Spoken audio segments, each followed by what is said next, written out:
Today we're going to talk about self-righteous behavior. How many of you have had that amo or that auntie, and you can put an emoji uh, at the family gathering or even in your friend group where they exhibit this moral authority on how everyone should live their life? How many of you had that? You have an auntie, amo, maybe this is even your mom or dad or a sibling, and they come in, you need to live your life like this. Let's see, wash pants. I've been guilty of that. I love that. Thank you for being honest. Yeah, I've done that too in the past. I don't know if it was from a moral authority place, but it was definitely from a self-righteous place where I felt if people just healed, if people just looked within themselves, and I realized over the years it takes time, that who am I to say someone's healing can take a long time. So now I say tariktak, tariktik, chaliko mashin in the pace that you want, and I don't exhibit that self-righteous behavior of, well, if we all just healed, the world would be a better place. I mean, I still believe that. However, everyone goes on their own pace and time. Nobody has that amor chalto? Come on. Oh, I do. Self-righteousness? No one telling you how you should live your life, who you should marry? All right, well, I'm going to get started. Maybe this will help jar some memory. So we know in Middle Eastern culture, self-righteous behavior often hides behind values, traditions, honor. So when they speak on it, this is where in our culture it gets a little dicey because we have values that culturally that we adhere to. This idea of honoring our families, recognizing our traditions. However, where it becomes problematic is when it's used to control, which is what we're seeing. So self-righteous behavior, let's kind of go back to the basics. It refers to an attitude where a person believes they are morally superior or more virtuous than others, often expressing this in a judgmental, inflexible, or condescending tone. It's usually driven by a need to feel right, good, or morally justified, regardless of the nuances of other situations or perspectives. So we can see what's happening in our world today, and what's really getting brought up is there's so much self-righteousness happening today. We have lost the art of listening to one another, honoring each person's path. We're not even engaging in any healthy dialogue that maybe some people live a certain way and that's okay for them. But we've really moved into a very, and I say dangerous, this is all over. I see that I work with people from all over the world, and most people echo almost everybody actually echoes the same thing to me. No one is listening to each other anymore. The division and the divide, people are indignant in their self-righteousness of what's right and what's wrong. Now, what that's creating is a lot of what we're seeing today. Now, in some Arab families, no one listens to each other at all. No one is listening. Either someone, if you call them out gently, they will double down in their viewpoints or sometimes triple down. You may share a viewpoint, even with clear evidence, the person in your life will say, no, that's not it. Even when presented with evidence, they may still double down, triple down. And with Arab, in my experience, they'll quadruple down. Like they just keep doubling down. They are So many people I've worked with are so indignant in their self-righteousness that they cannot even fathom admitting that they may be wrong. Now, I'll talk later about the reasons why this happens. However, you wonder why there's so much conflict. Because if we're not willing to say, like, I think someone said they've been that self-righteous person. I've been that self-righteous person. Now, that starts with accountability. So if there's no self-reflection, there's going to be little to no communication. Now, if you're married or if you're in partnership and you engage in this behavior with your partner, I'm letting you know, as a clinician of 25 plus years, your marriage is going to suffer. Your partnership will suffer. Now, let's talk about the key traits of self-righteous behavior. The number one, moral superiority. This is the number one we see. Acting as if one's values, beliefs, or actions are unquestionably better than others. Now, in here, doesn't matter your religion, it doesn't matter your political viewpoint, it doesn't matter. The key here is saying, how is my moral superiority impacting how I move in the world? Am I moving our world towards light, or am I moving our world to continued chaos? So really take a look. If you think the way you are is better than someone else, then you're part of the problem. I was part of the problem. So this is where moral superiority, number one, really take a look at that for yourself.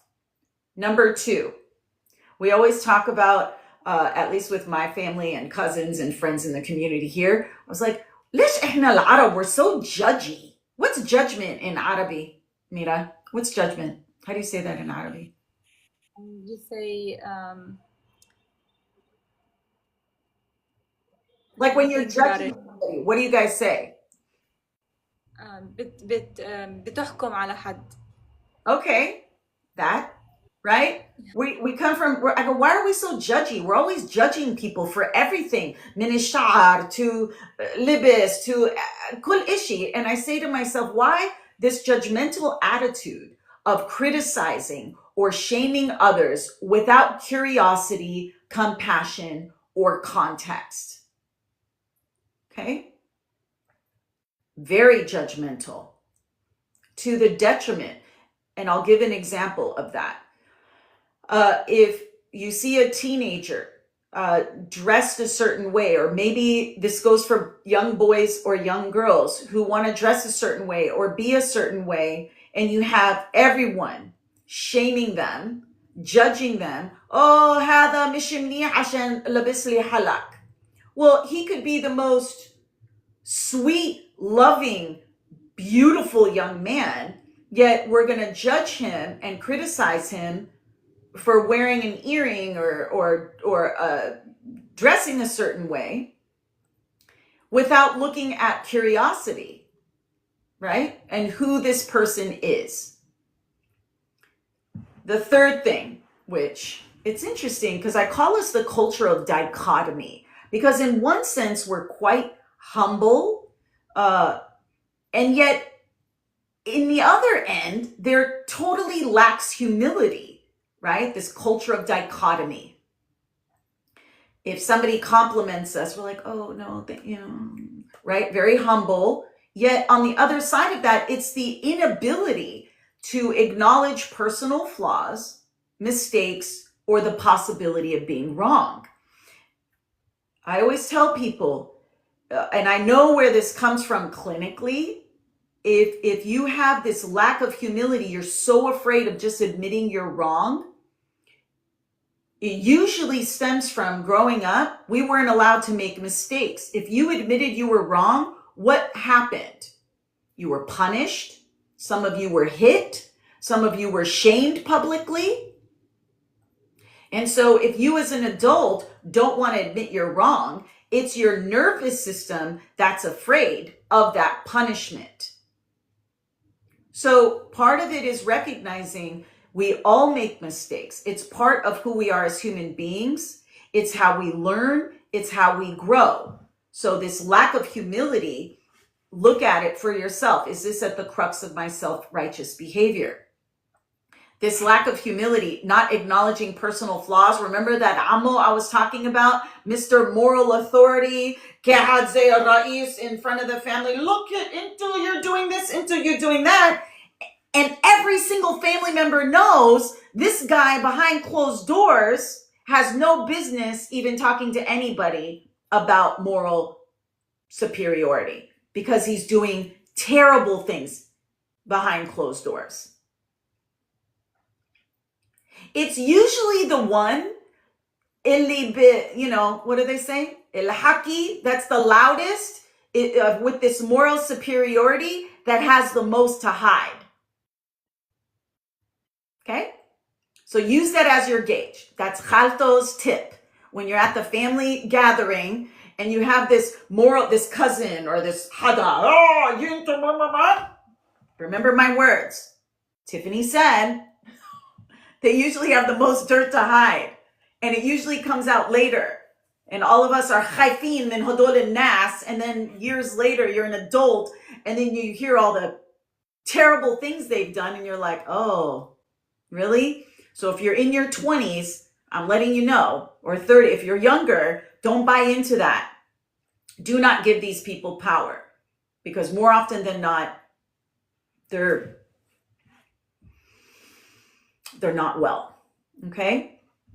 Number 4, inflexibility. So I talk a lot about this on my platform around your family. Anytime you have someone with rigid thinking and seeing things in these all or nothing terms, that's a very big defense mechanism that I see in our culture. It's either all or nothing, culture of dichotomy, that when you're dealing with a self-righteous person who has an inflexibility in their thinking, insu, do not waste your time, your energy, your light, your being on these people. Well, you can try. Do what you want. I recommend no. Because this inflexibility, these are the people that double down, triple down, quadruple down. You can think about your friend group or your cousins. Anytime there's an inflexibility and this rigidity, they're going to make you the problem. The self-righteous will make you the problem. And if you do this in your friend group or in your family, well, I know you don't have rigid thinking because you're here listening to this live, to reflect on yourself and say, what is causing this rigid thinking within me? What am I protecting myself from? Okay, so inflexibility. Number 5. Oh my gosh. Now I'm over 50. Okay. Now I've seen it all. Well, I thought I've seen it all. We have gone so far off the rails with virtue signaling. It's making public displays of this correctness to appear morally upright. Now, social media is wrought with virtue signaling. Look what I'm doing. Look at this. Look at that. Look that. Yet, what's displayed outwardly, if you're living your life in a life of healing and compassion and love, you don't need to put on this public display of correctness. Okay? Because you would just be that. We don't need all this bravado because you're shaming people. And I see this a lot. Shaming people for not publicly displaying this correctness when maybe that's not who people are. Maybe they don't want to put their views out there. Yet we're shaming everybody. Why are we doing that? That's self-righteous behavior. So anybody that's shaming you for what you put on social media, what you don't put on social media, that's an example of self-righteousness. And I'm going to encourage you, do not feel guilty for that. You have to do what feels comfortable for you. And a lot of people don't feel comfortable for a variety of reasons and contexts, which we're in a hostile world right now, especially, right? We're in a hostile, governments are bananas right now, off the rails. And if people don't want to do that, we're constantly shaming them for this moral superiority of virtue signaling. Don't do that to people. Be curious. Ask them their perspective. Ask them how, we're going to move forward. Ask them what's going to be comfortable for them. It's a big one. Oh, this one moves into 6. Blame and shame. The blame and shame game. How many of you have in your own families the blame? They're going to blame you for breathing. They're going to blame you and shame you for doing anything outside of their narrow viewpoint. Okay? Now, you may be, usually anybody that's attracted to this content or wants to heal, usually you're the cycle breakers, aka the black sheep. And so that you may be at the crux of their self-righteous, look at Achuki or Shufi Uchtik, Shubitsawi. They're going to blame and shame. Don't be like her. Don't be like him. They use guilt or shame to control you or others to reinforce a moral stance. I'm going to say that again because I want you to think this for yourself. Where have you been blamed and shamed? Where your family members use guilt or shame to control you or to reinforce a moral stance. Okay? This is rampant within our culture. My work as a clinician is how to help my clients remove this owning of this moral superiority for individuals that have no moral clarity. But yet that little girl or that little boy inside of you is wanting to please these people, wanting to be accepted by these people. And so you're constantly in that cycle of shame and guilt when you aren't even doing anything wrong. Well, wrong in their eyes, which could be anything. You could be breathing and you're wrong. You could be existing and you're wrong. You see, that's where this game gets dangerous. When you have individuals with moral superiority in this self-righteousness, constantly pointing the finger, blaming you and shaming you, and they have no moral clarity, you may suffer.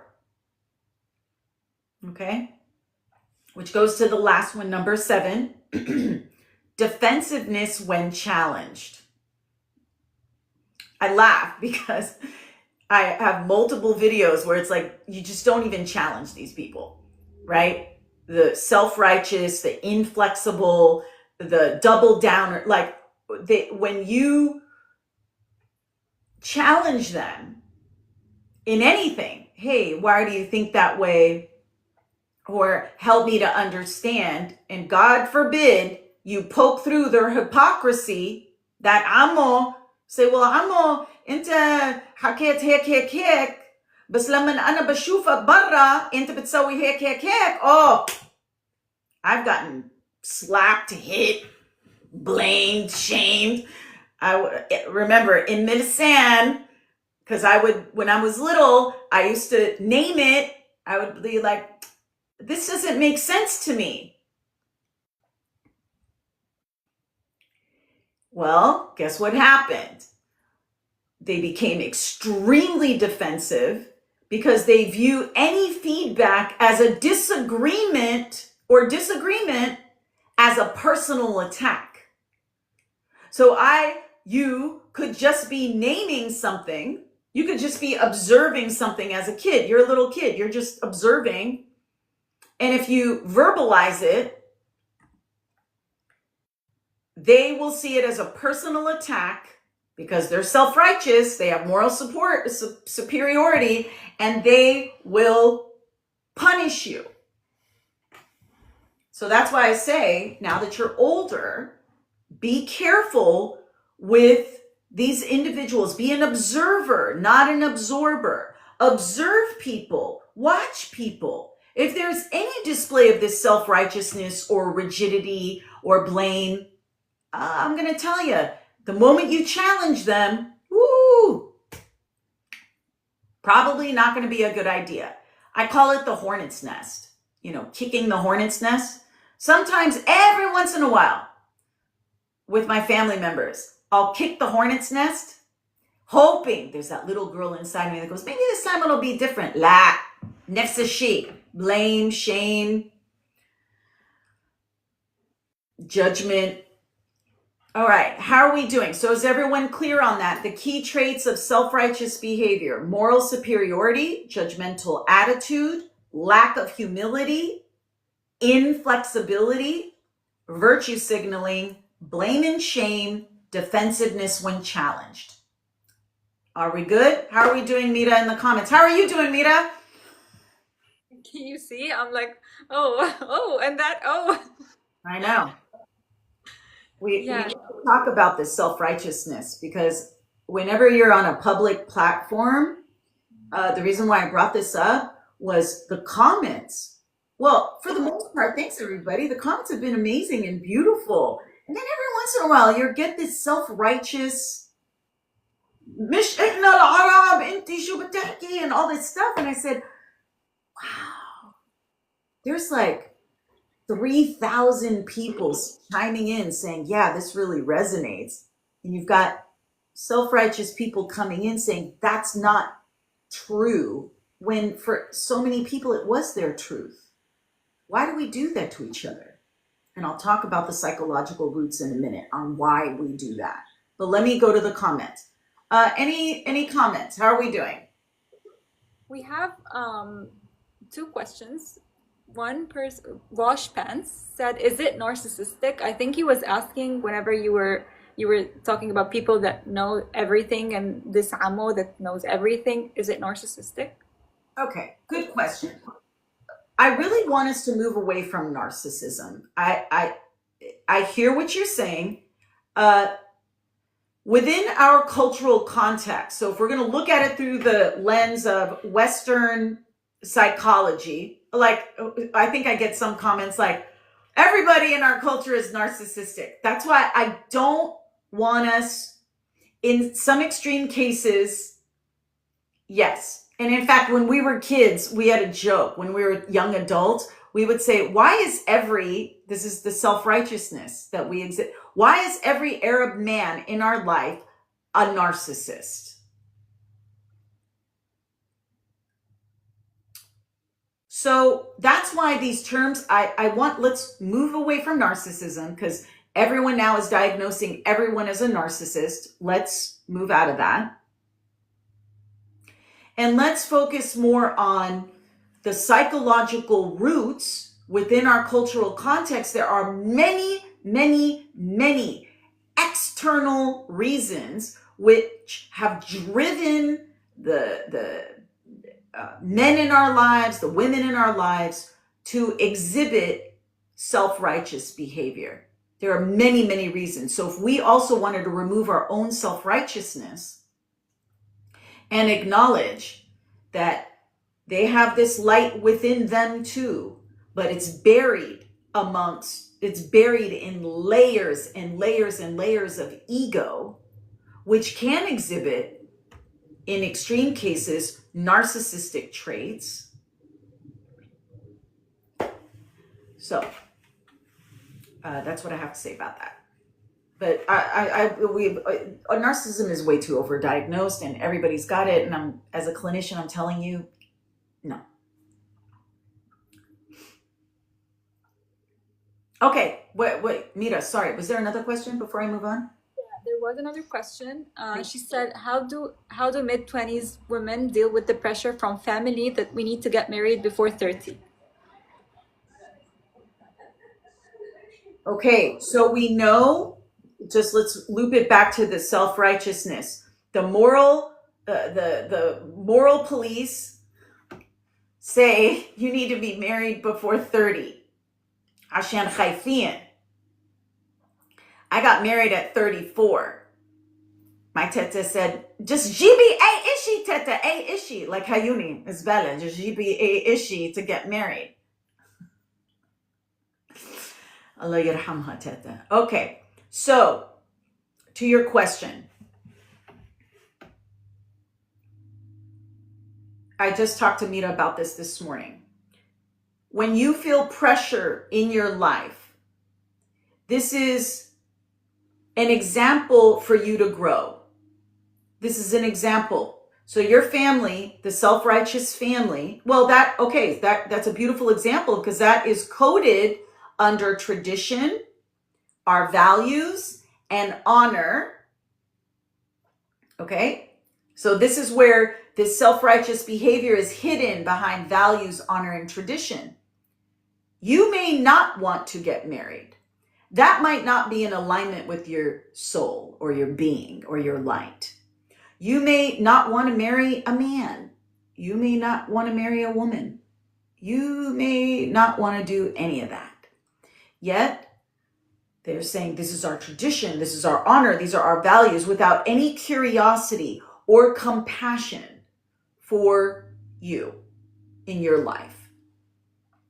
So now you remember, it's an extreme amount of pressure. I know that pressure. And you're shamed and you're put down. You could be the most accomplished doctor as a woman.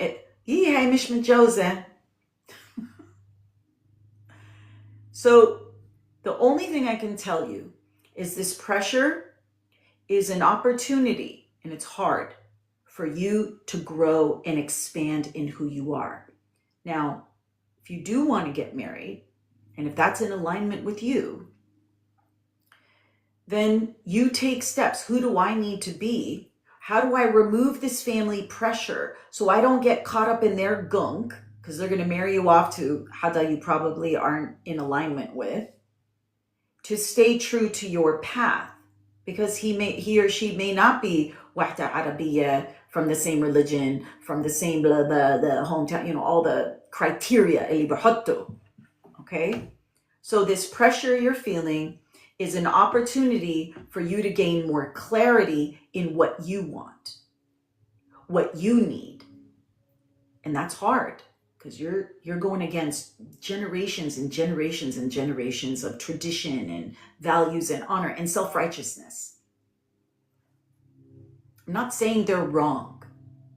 I'm saying that their viewpoints may be limited for this change that we're seeing in our world, and this is not a West thing.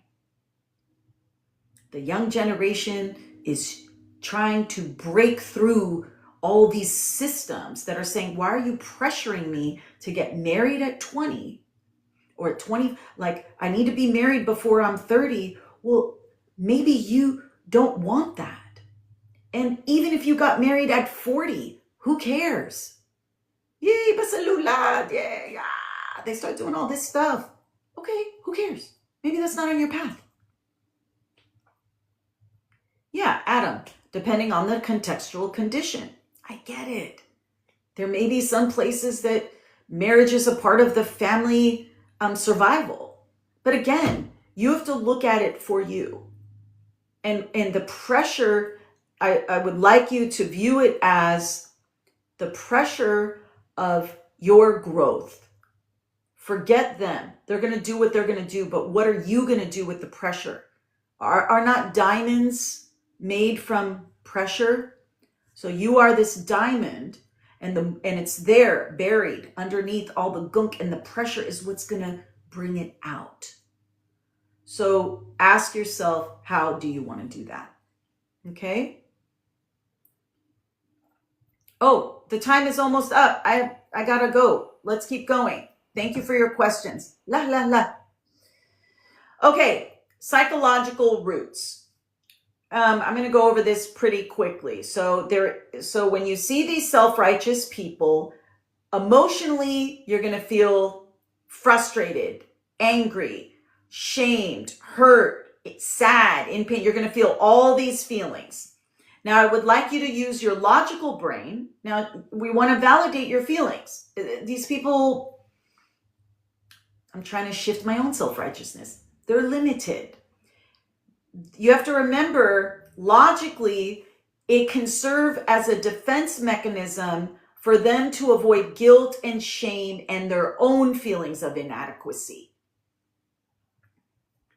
So when you see them in their self-righteousness, you can remember, if you slow yourself down, they are protecting their own feelings of guilt, shame, or inadequacy. So remember that Amo I was telling you about, Mr. Moral Superiority, and he's doing all the dirt behind closed doors. The more he's in this ego, moral superiority, the more his ego is trying to protect him from all the stuff he's doing. So use your logical brain in those moments. Go, why am I feeling afraid? This person, what they got hanging, I like to use humor. Like, what do they got going on behind closed doors? The second one, which is huge in our culture, which I really want us to display empathy and compassion. Upbringing or trauma. Now, we have so much unhealed trauma. That's why I did this platform. We need to unearth all this trauma because it just keeps getting passed down from generation to generation. It's sometimes linked to, and now I see a lot of religious trauma. This is across all religions, a lot of religious trauma because it's sometimes linked to strict moral environments, authoritarian parenting, and environments where love was conditional on being good. The good girl, the good boy. Also, at the crux, if you notice your family members who are in this moral superiority, they want to control because they're profoundly anxious.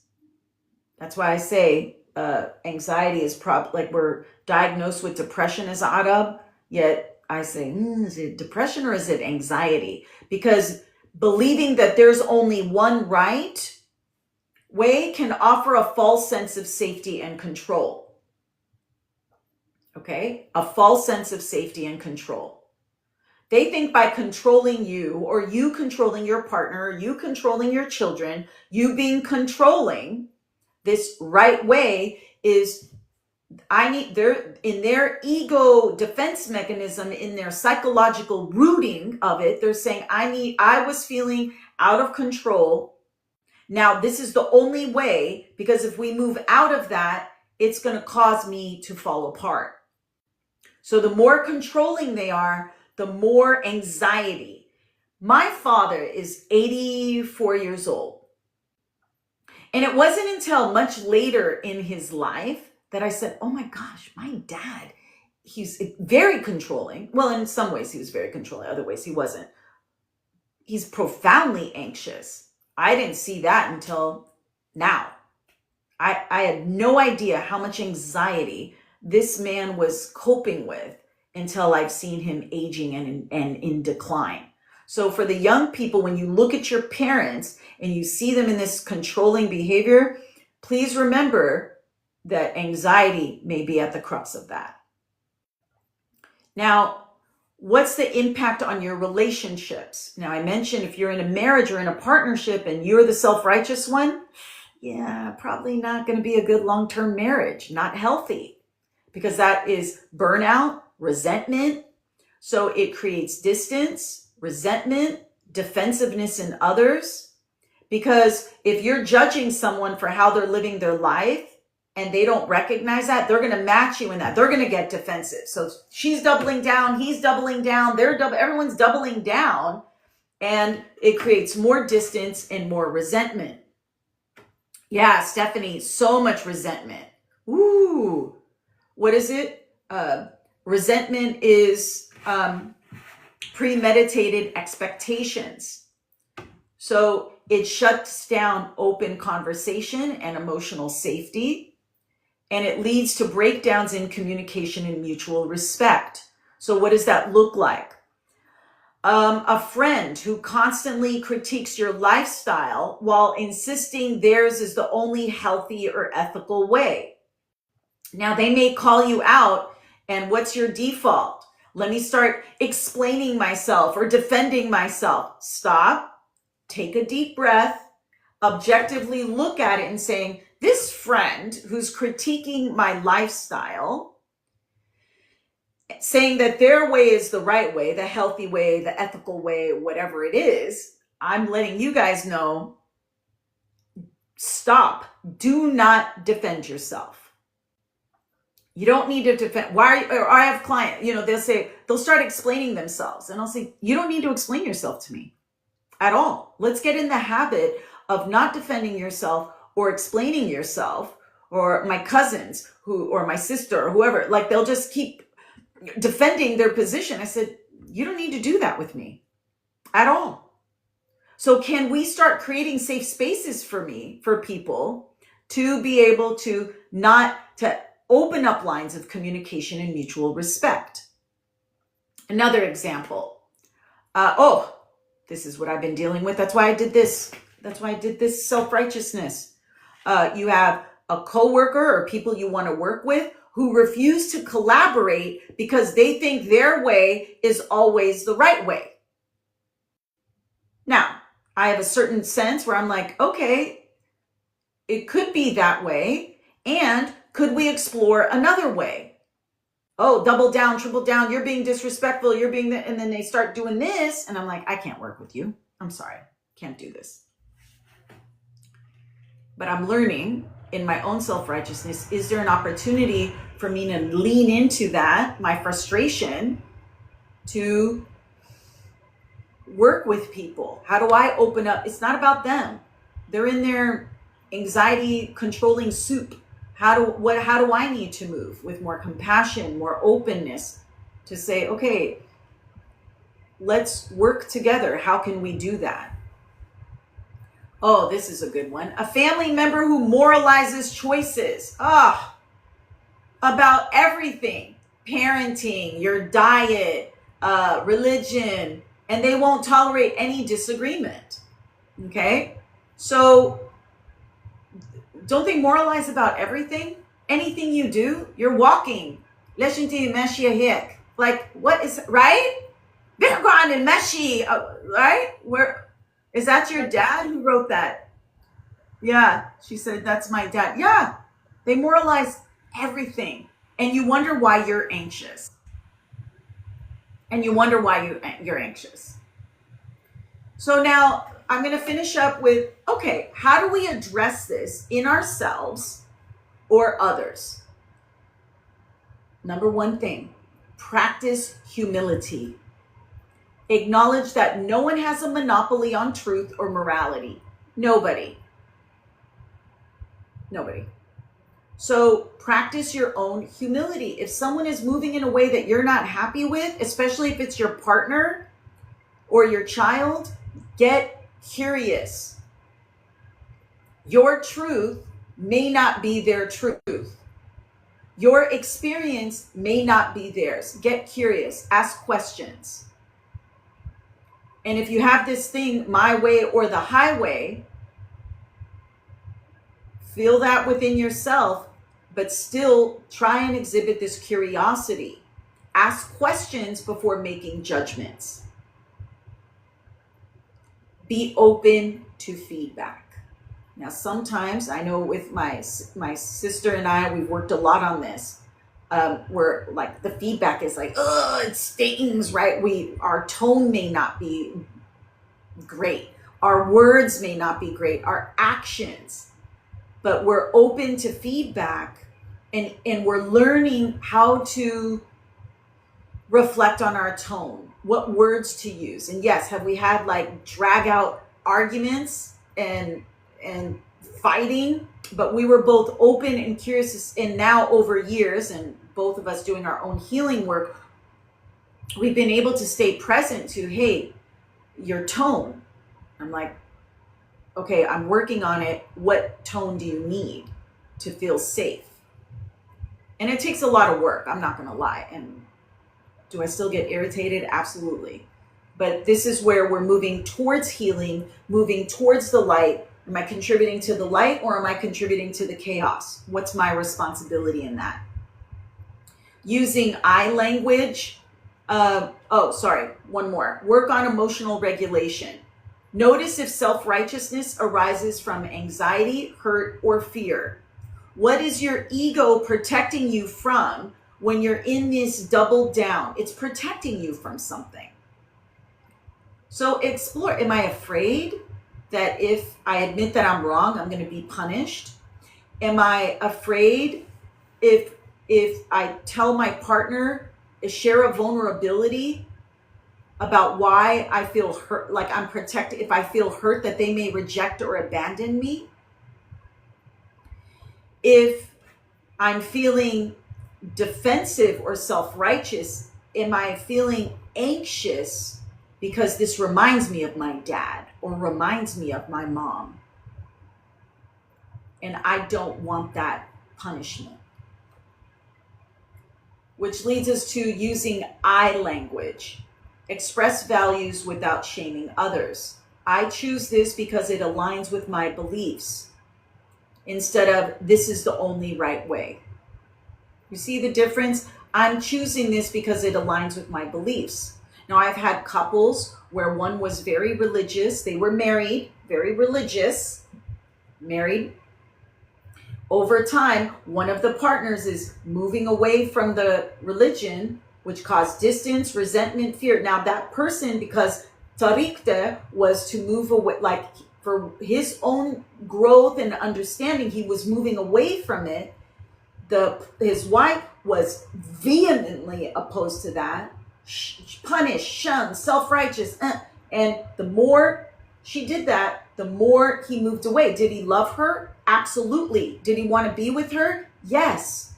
But he could not withstand the self-righteousness and the moral superiority of him wanting to own his truth. Okay? So this is how we divide. This is where couples. So it wasn't until he left and he said, I can't do this with you anymore, that she was able to look within herself around her own self-righteousness to say, oh man. But he had to leave in order for her to find her compassion and her curiosity. Okay? So we need to wrap up. These are some things that for you to pay attention to, which leads me into religious and moral superiority, is where you'll find a lot of self-righteousness, right? I think you guys call it like hijab policing or prayer shaming. Again, this is not a Muslim or a Christian thing. Religion, you get shamed for whatever you're not doing, right? The holy day virtue signaling, right? I fast properly, no gossip, no complaint. The real fast is not just skipping the food, right? We hear that a lot. You hear from, you eat meat during Lent, you're not a real Christian. All these things that we do to shame people when there could be lots of reasons why someone may not be engaging in the religious practices, but we shame them for it. Family and societal expectations. I think someone said earlier, the marital shaming. You're still unmarried at your age. Maybe if you were more respectful, more tradition, more blah, blah, you would be married. Don't buy into that marital shaming. I know it's hard. Parental superiority. Parenting becomes a competition. Oh, shufi binti or shufi ibni. When bintak, when ibnak. You know where they are? They're probably doing moral things that no moral clarity. The auntie that says, Shufu Benati, look how wonderful they are, usually are behind closed doors, not doing well. So don't buy into that parenting superiority. Keith, my mom would get a lot. How can you let Bintik do all these things? I would always tell them, because my mom had no choice. I was a rebel. Let's see, this criticizing modern roles. We are shifting. These women today want freedom, but forget their duty to their families, right? I hear that, not as much with the younger generation. Gender and honor culture, self-righteousness is to silence emotional growth. It's to silence emotional growth, especially in our men. Our Arab men have so much pressure. I know we talk a lot about Arab women. Arab men, the amount of pressure that's placed upon them is unbelievable, and they have zero space to talk about it. Zero. Because we come from this controlling, shaming male for their vulnerability. A real man doesn't cry or talk about feelings. That's Western nonsense. A real man doesn't show weakness. It's a wonder any Arab man in our culture is functioning. And then you wonder why there's moving into these narcissistic traits. Who can deal with that amount of pressure? And then no space to talk about it.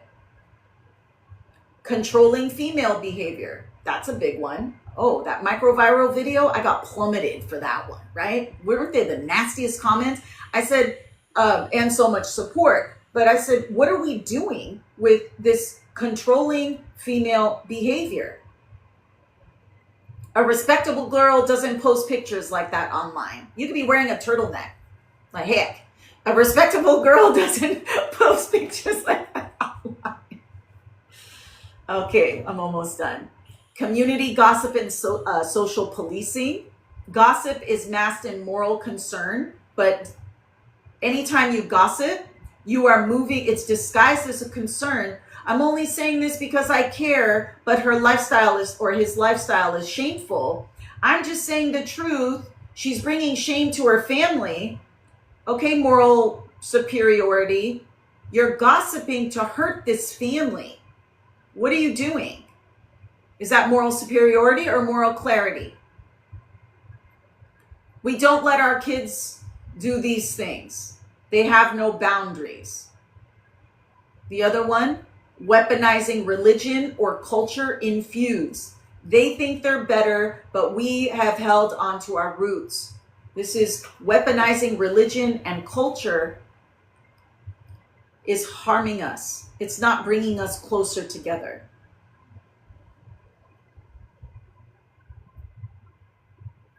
All right. So I'm going to leave you with this. Have you ever been on the receiving end of self-righteous judgment? How did it impact your sense of self? I really would like you to think about that self-righteous behavior often wears the mask of tradition or religion, but underneath it, it's about ego, control, and fear of change. We cannot be afraid of change. We can come together in changing ourselves to the greater good. And what does that mean? Compassion, love, kindness, understanding. That in our communities, let us remember moral superiority isn't the same as moral clarity. All right, everybody. I hope that was helpful. Next time you see that, I'm gonna be like, Own your power. Don't get caught up in that. All right, everybody. Thank you so much for those that have joined the live. Thank you, everyone. We are so blessed for the amount of support we're getting for Community for International Arab. As I always say, this is not a me project. This is a we project. And together, our light will shine to create a different world. My light sees the light in you. And let's keep moving forward. Thank you. All right, Mita, any announcements before we head off?